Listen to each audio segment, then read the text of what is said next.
ይኸውላችሁ ቻይኒዝ ስፓጌቲ ያለኝ አሁን ቁርስ ልሰራ ነው። በዚህ ይኸውላችሁ ቻይኒዝ ስፓጌቲ ልሰራ ነው። ይሄ ቲማቲም አለው፣ ካሮት አለው፣ ድንች አለው፣ የተፈቀፈቀ ነው። መሀሉ ላይ ያለው ሽንኩርት ነው። እዚህ ጋር ነጭ ሽንኩርትና እንደገና ሽንኩርት አለ። ይሄ ክስብራ ባዶኔስ ነው። ቃሪያ አለኝ። እዚህ ጋር አንድ እንቁላል አለ። እዚህ ጋር የተቀቀለ ቻይኒዝ ስፓጌቲ አለ። ይኸውላችሁ ቀጫጭማ ስፓጌቲ ናት።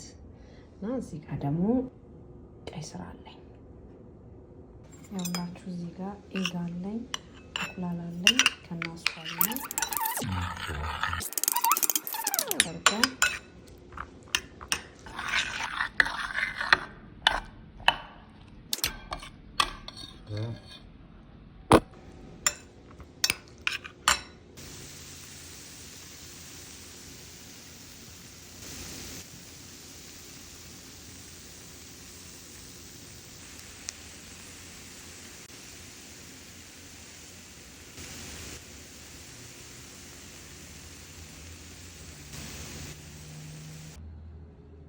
ያውላችሁ ይሄን ይመስላል። መጀመሪያ ያሳየዋችሁ ቀይ ስሩንና እንቁላሉን አንድ ላይ ነው የጠበስኩትኝ።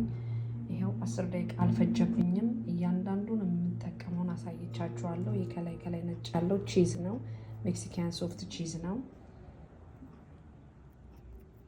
እንዴት እንደሚያምር ይሁት። ቁርስ፣ ራት፣ ምሳ መጠቀም ትችላላችሁ። ይሄት ይሄ ዳርዳሩ ላይ ያለው ቀይ ስሩ ከኤግ ጋር ተጠብሶ ነው ከእንቁላል ጋር ማለት ነው።